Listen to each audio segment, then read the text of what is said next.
HSC পরীক্ষার হলে মাত্র একটা সিকিউ তুমি যদি মিস করে যাও তাহলেই তোমার বাংলা প্রথম পত্রে এ প্লাস হবে না। তুমি ঠিক শুনছো, জাস্ট একটা সিকিউ তুমি লেখা মিস করে যাবা, তোমার আর এ প্লাস আসবে না। একটা ক্যালকুলেশনের মাধ্যমে আমি তোমাকে প্রুফ করে দিব, ভিডিওটা শুরু থেকে শেষ পর্যন্ত দেখো। তাহলে বাংলা প্রথম পত্রে এ প্লাস পাওয়ার জন্য পরীক্ষার হলে টাইম ম্যানেজমেন্ট যে টেকনিক, এটা তুমি একদম এ টু জেড ক্লিয়ার করে ফেলতে পারবা। কয়েকবার দেখবা আমার সাথে সাথে, এটা কয়েকবার, এই ভিডিওটা ক্যালকুলেশন কয়েকবার দেখবা, তাহলে প্রসেসগুলো বা স্টেপগুলো পরীক্ষার হলে অটোমেটিক মাথার মধ্যে থাকবে এবং তুমি এক্সিকিউট করতে পারবা। আমি প্রথমেই তোমাকে ক্যালকুলেশন দেখাই। ধরে নিলাম তুমি পরীক্ষার হলে টাইম ম্যানেজমেন্ট প্রপারলি না করার কারণে 2.5 ঘন্টা টাইম পাচ্ছ সিকিউ লেখার জন্য, সেখানে তুমি 6টা সিকিউ লিখতে পারছো। পার সিকিউতে তুমি এভারেজ 9 করে মার্ক পাইছো, যেটা পসিবল না, তাহলে তুমি 6 নাম 54 মার্ক পাও। এমসিকিউতে তুমি অনেক চেষ্টা করেও অনেক ভালো মার্ক কত তুলছো? 25 তুলছো। ন্যাচারালি দেখা যায় যাদের বাংলাতে হিউজ পরিমাণ ভালো প্রিপারেশন, অনেক ভালো প্রিপারেশন, তারা 27 তুলতে পারে, 27-28 তুলতে পারে। নর্মালি যাদের মোটামুটি মিড রেঞ্জের প্রিপারেশন, তাদের 20 থেকে 24-এর মাঝখানে পায়। তো আমি তারপরেও ধরে নিলাম তুমি হচ্ছে 25 পাইছো, ধরে নিলাম তুমি 25 পাইছো। 25 পাওয়াটাও কিন্তু ওয়ান অফ দ্য টাফেস্ট কাজ। মানে ধরো বাংলা প্রথম পত্রের জন্য এমসিকিউতে 25 পাওয়া অনেক টাফ একটা কাজ, অনেক ভালো প্রিপারেশনের পরে এটা পাওয়া যায়। এবার এখানে এভারেজ 9 করে পাওয়াও অনেক টাফ। তুমি যদি 6টা সিকিউ লিখো, 6টা সিকিউ লিখো, দেখা যাচ্ছে যে 3টা সিকিউতে তুমি 9 করে পাবা। তাহলে দেখো 3 ইন্টু 9, আর বাকি 3টা সিকিউতে তুমি হয়তো 8 করে পাবা। তো তুমি যদি দেখো 3 নাম 27, আর দেখো 3 8টা 24, সব মিলায় তুমি এখানে কত পাচ্ছ? সব মিলায় তুমি এখানে হচ্ছে 51 পাচ্ছ। বুঝতে পারছো? 51। তাহলে এখানে মার্ক তোমার আসতেছে, আলটিমেটলি মার্ক তোমার আসতেছে কত? মার্ক তোমার আসতেছে হচ্ছে 51। খেয়াল করে দেখো, এখানে আলটিমেটলি তোমার মার্ক আসতেছে হচ্ছে 51। এদিকে 51 আর এদিকে 25, তো 25 এবং 51 দুইটা মিলে দেখো তুমি 76 পাচ্ছ। মানে তোমার বাংলা প্রথম পত্রে এ প্লাস হইতেছে না যদি তুমি সিকিউ একটা মিস করে যাও। এবার এই জায়গাতে সিকিউ একটা যদি মিস না করো তাহলে তোমার এ প্লাস চলে আসছে কিভাবে দেখো, তুমি যদি প্রপারলি টাইম ম্যানেজমেন্ট করে 7টা সিকিউই লিখো, প্রথম 3টা সিকিউতে তুমি 9 করে পাইলা, 3 নাম 27। এবার পরের 4টা সিকিউতে তুমি ধরো 4টা সিকিউতে তুমি 4টা সিকিউ না, ধরো 3টা সিকিউতে তুমি 8 করে পাইলা, 3 8টা 24, আর একটা সিকিউতে তুমি 7 পাইলা, তাহলে এখানে পাইলা হচ্ছে 7। টোটাল মিলে ক্যালকুলেশন করলে ভালো করে খেয়াল করে দেখবা তুমি এভারেজ মার্ক পাইছো, তারপরে কত আসে? 27 24 প্লাস হচ্ছে 7, ক্যালকুলেশন করলে দেখবা তুমি টোটাল মিলে 58 মার্ক পেয়ে যাচ্ছ। 58 মার্ক, 58 জায়গায় আমি ধরে নিলাম টিচার আরো কম দিছে, আরো কোথাও থেকে মার্ক কাটছে। মার্কেটে যদি তুমি এখানে 56ও পাও, ওদিকে তুমি এমসিকিউতে 25 তুলো, দেখো সব মিলায় 81 মার্ক চলে আসছে। তার মানে তোমার বাংলা প্রথম পত্রে এ প্লাস চলে আসছে।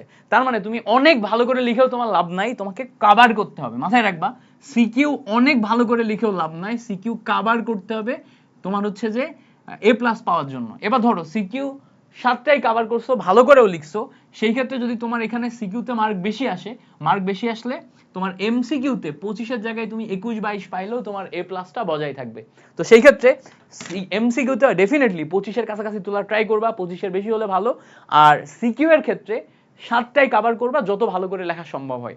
এখন 7টা কভার করার ক্ষেত্রে আমাদের দেখো ক্রাইটেরিয়া কি কি আছে। প্রথম কথা, সিকিউ যখন তুমি করবা, এমসিকিউতে দেখো তোমার 30 মিনিট টাইম চলে যাচ্ছে, 30টা এমসিকিউ 30 মিনিট টাইম, হাতে 7টা সিকিউ 2.5 ঘন্টা টাইম থাকতেছে, যেটা 155 মিনিট মতো।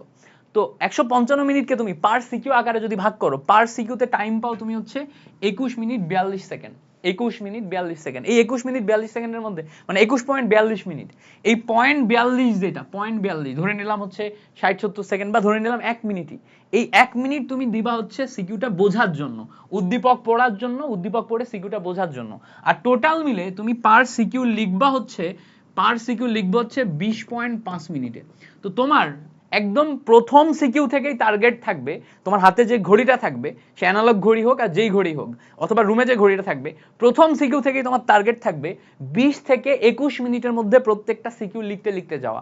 20 থেকে 21 মিনিটের মধ্যে তুমি যদি সিকিউ লিখতে যাও, প্রত্যেকটা সিকিউ 20 থেকে 21 মিনিটের মধ্যেই লিখো, তাহলে দেখবা একদম লাস্ট পর্যন্ত 7টায় কভার করে ফেলছো। হ্যাঁ, লেখার কোয়ালিটির আপ ডাউন হতে পারে, বাট সিকিউ তোমার কভার হয়ে যাবে, সিকিউ কভার হয়ে যাবে। আমি সব সময় ঘড়ি রাখতাম, ওই যে কেসইউ একটা ঘড়ি আছে না, তোমার আমাদের সময় হচ্ছে যে 60-70 টাকা নিতে, এখন হয়তো 200-250 টাকা নিবে। কেসিও ঘড়ি, ওই কেসিও ঘড়িতে একদম টাইম টু টাইম আমি 21 মিনিট ধরে ধরে আগাইতাম, যে 21 মিনিট পার সিকিউ, 21 মিনিট পার সিকিউ, 21 মিনিট পার সিকিউ। লাস্টের সিকিউতে যদি আমার 18 থেকে 20 মিনিটও টাইম থাকে, একটা দুইটা টাইম যদি এদিক সেদিক হয়ে যায়, এই 18 থেকে 20 মিনিটও আমি সুন্দর মতো যতটুকু লিখে আসতে পারবো, তাতে যদি আমি লাস্ট সিকিউতে 7 বা 8ও পাই, আমার এ প্লাস পাওয়ার জন্য যে মিনিমাম মার্ক সেটা চলে আসবে। বাট তুমি যদি সামহাও একটা বাদ দিয়ে দাও, তাহলে সেক্ষেত্রে প্রবলেমে পড়বা। এবার সিকিউ লেখার ক্ষেত্রে আমি একটা খুব স্পেসিফিক স্ট্র্যাটেজি ফলো করতাম। সিকিউ লেখার ক্ষেত্রে আমার লেখার প্যাটার্নটা হইতো, প্রথমে আমি প্রথম পেজে ক এবং খ লিখতাম। প্রথম পেজে আমি ক লিখবো 2 লাইন, তারপর একটু গ্যাপ দিয়ে খ লিখবো পুরাটা। এই গেল হচ্ছে আমার প্রথম পেজ। দ্বিতীয় পেজ যেটা যাবে, দ্বিতীয় পেজের একদম এই কর্নার থেকে আমি গ লেখা শুরু করব, এই জায়গা থেকে গ লেখা শুরু করব। গ লিখবো আমি 3টা প্যারাতে, এবং 3 নাম্বার পেজেও আমার গ চলে যাবে। 3 নাম্বার পেজেও গ যাবে কতটুকু? 3 নাম্বার পেজে গ যাবে উপরের কয়েকটা প্যারা, পরের অংশ খালি থাকবে। আচ্ছা, 4 নাম্বার পেজে যে আমি ঘ শুরু করব, দেখো 3টা পেজ চলে গেছে, 4 নাম্বার পেজে আমি ঘ শুরু করব। এখান থেকে আমি কি করব? ঘ শুরু করব। এই কর্নার থেকে ঘ শুরু করব। ঘতে আমার টার্গেট থাকবে 4টা প্যারা লেখার। কয়টা প্যারা? 4টা প্যারা। প্রথম প্যারায় আমার ইন্ট্রো থাকবে, দ্বিতীয় প্যারায় যে আমার উদ্দীপক থেকে কিছু লেখা বা কবিতা বা গল্প থেকে কিছু লেখা থাকবে, 3 নাম্বার প্যারায় যে আমার উদ্দীপক লেখা থাকবে। সেম ভাবে এই 3 নাম্বার প্যারাটা পরের পেজ পর্যন্ত চলে যাবে। 6 নাম্বার পেজে যে এই জায়গাতে কিছু যাবে, এই 3 নাম্বার প্যারাটা এই জায়গাতে কিছু যাবে। 4 নাম্বার প্যারায় যে আমি এখানে সারসংক্ষেপ বা মন্তব্য করে আসব। এভাবে আমি কি করব? প্রথম অংশে ক আর খ লিখব, পরের 2টা পেজ আমি গ লিখবো, আর পরের 2টা পেজ আমি ঘ লিখবো, এবং ফাঁকা ফাঁকা করে প্যারা করে লিখবো, যাতে প্রত্যেক প্যারায় একটা করে মার্ক আসে। যেমন দেখো এই জায়গায় গ নম্বরের প্রথম প্রশ্নে আমি যদি লিখি যে উদ্দীপকের অমুক গল্পের সাথে আমাদের উদ্দীপকের অমুক অংশটি, অমুক ক্যারেক্টারটি অমুক গল্পের অমুকের সাথে মিল পাওয়া যায়, এইটুকু লিখতে আমার দেখবা 2 লাইন চলে যাবে। এবার আমরা হচ্ছে যে কবিতা বা গল্প থেকে যে মিলটা পাওয়া যায় সেটা লিখতে হবে, সেটা লিখবো একটা প্যারায়, তারপর উদ্দীপকটা লিখতে হবে, উদ্দীপকটা লিখবো আরেকটা প্যারায়, শেষে আরেকটা মন্তব্য দিয়ে দিব। এভাবে 3টা-4টা পার্টে যদি তুমি ভাগ করে করে লিখো, তাহলে এখানে 3-এ 3 পাবা। লাস্টের এই কোশ্চেনটা যতই ভালো লিখো, এখানে 3-এ 3, 4-এ 4 দেয় না, 3 দেয়, বা কখনো কখনো টিচার ভালো হইলে 4-এ 4 দিতে পারে, 10-এ 10 পাওয়া যায় না, 9 বা 8 করেই দেয়। তো এই যে লেখাটা, এই যে প্যাটার্নে আমি তোমাকে লেখার কথা বললাম, এই প্যাটার্নে সুন্দর করে গুছিয়ে তোমাকে লিখতে হবে প্রত্যেকটা সিকিউ 20 থেকে 21 মিনিটের মধ্যে। এই 20 থেকে 21 মিনিটে লেখা তুমি বাসা থেকে প্র্যাকটিস করবা। বাসা থেকে প্র্যাকটিস করে তারপরে পরীক্ষার হলে যাবা, যাতে পরীক্ষার হলে যে এটা প্রপারলি এক্সিকিউট করতে পারো। এবার তুমি বলবা, ভাইয়া এখানে এই অংশটা ফাঁকা থেকে যাচ্ছে, এখানে এই অংশটা ফাঁকা থেকে যাচ্ছে, এটা কোনো সমস্যা হবে না? না, সমস্যা হবে না।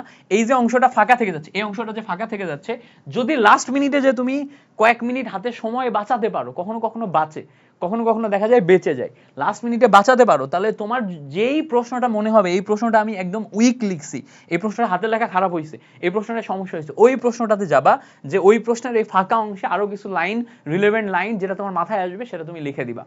এইভাবে তুমি যদি প্রপারলি খাতাটা সুন্দর করে গোছায় লিখে আসতে পারো, এবং সবগুলা প্রশ্ন কভার করে আসতে পারো, সবগুলা 7 সেটই কভার করে আসতে পারো, তাহলে তুমি বাংলা পরীক্ষায় এ প্লাস পাবা, এটা নিশ্চিত। বাংলা পরীক্ষায় এ প্লাস পাবা, এটা নিশ্চিত। সো এই স্ট্র্যাটেজিটা বা টেকনিকটা অবশ্যই ফলো করবা। বাসায় বসে বসে প্রপারলি টাইম ম্যানেজমেন্ট করবা। টাইম ধরে ধরে একটা জিনিস মাথায় রাখবা, ধরো যদি সকাল 10টায় তোমার পরীক্ষা শুরু হয়, 10টায় পরীক্ষা শুরু হয়, প্রথমে হচ্ছে 10টা থেকে 10টা 30 এটা যাবে তোমার এমসিকিউর জন্য, তাই না? এবার খেয়াল করো, 10টা 30-এর পর থেকে পরের 21 মিনিট তুমি কি করবা? পরের 21 মিনিট তুমি দিবা হচ্ছে সিকিউ এর জন্য। তার মানে কি, 21 মিনিটের জায়গায় তোমার টাইম বোঝার জন্য 20 মিনিট ধরে নাও, তাহলে 10টা 50, অর্থাৎ 10টা 50-এর মধ্যে একটা সিকিউ শেষ হওয়া চাই। এর পরের 20 মিনিট মানে কি, 11টা 10 মধ্যে পরের সিকিউ শেষ হওয়া যায়। এর পরের 20 মিনিট মানে কি, 11টা 30 মধ্যে পরের সিকিউ শেষ হওয়া চাই। এর পরের 20 মিনিট মানে কি, 11টা 50 বা 55-এর কাছাকাছি আমার পরের সিকিউ শেষ হওয়া চাই। এভাবে বাসায় 20 মিনিট করে টাইমগুলোকে স্লট করে নিবা। স্লট করে নিলে এই টাইমটা দেখলে তুমি বুঝতে পারবা যে এই মোমেন্টে আমার শেষ হয়েছে কিনা। এইটা যদি তুমি একটু টাইমলাইনটা মেইনটেইন করতে পারো, তাহলে সুবিধা যেটা হবে, পরীক্ষার হলে তোমার টাইম নিয়ে সচেতনতা থাকবে, তুমি লাস্ট পর্যন্ত লাস্ট সিকিউ যেটা আছে সেটা লেখার জন্য অটোমেটিক তোমার টাইম তুমি পেয়ে যাবা। আর যদি এটা মেইনটেইন না করো তাহলে তুমি ধরতেই পারবে না তুমি কয়টা লিখছো এবং শেষ পর্যন্ত তুমি শেষ করতে পারবা কিনা। এমন হতে পারে এটা মেইনটেইন না করার কারণে প্রত্যেকটাতে 2 minute 3 minute 2 minute 3 minute 2 minute 3 minute করে এক্সট্রা খাইতে খাইতে লাস্টে যে 7 নাম্বার সিকিউতে যে তোমার সময় আছে আর 5 মিনিট, 5 মিনিটে কি ফুলটা লেখা সম্ভব? 5 মিনিটে তুমি দেখা যাচ্ছে ক আর খ লিখছো, ক আর খ লিখলে 1 1 2 পাবা, 2 পায়ে লাভ হবে না, 2 পায়ে লাভ হবে না, তোমার 6 7 7 8 তুলতে হবে। তো সেই ক্ষেত্রে তোমার টাইম মিনিমাম 15 মিনিট হাতে রাখাই লাগবে ফুলটা লেখার জন্য। লাস্ট সিকিউ আমি মেনে নিলাম তোমার লেখার কোয়ালিটি খারাপ হবে, তাও মিনিমাম 15 মিনিট রাখা লাগবে। আর 15 মিনিট যদি তুমি রাখতে চাও তাহলে তোমার প্রপার টাইম ডিস্ট্রিবিউট করে তারপরে আগাতে হবে। সো এই হ্যাক্সটা কাজে লাগাবা। আমি আমার টোটাল একাডেমিক লাইফে যতদিন বাংলা পড়ছি, বাংলাতে আমি সবসময় টাইমের মধ্যে কাভার করতে পারছি, সুন্দর করে গুছিয়ে লিখতে পারছি বিকজ অফ টাইম ম্যানেজমেন্ট। একদম শুরু থেকে টাইম ম্যানেজমেন্ট আমার মধ্যে ছিল, প্রো ছিলাম আমি এই জিনিসটাতে। সো সবসময় এই জন্য বাংলাতে আমার রেজাল্ট ভালো আসতো।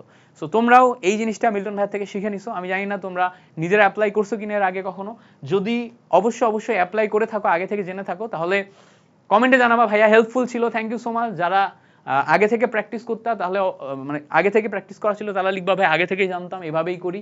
তোমাদের মতামতগুলো জানতে চাই। আরও অন্য কোনো টেকনিক যদি তোমার থাকে সেটাও তুমি কমেন্টে সুন্দর করে ডিস্ট্রিবিউট করে লিখে যাইতে পারো, যাতে বাকিরা যারা এই ভিডিওটা দেখতেছে তাদেরও হেল্প হয়। Thank you so much for watching this video.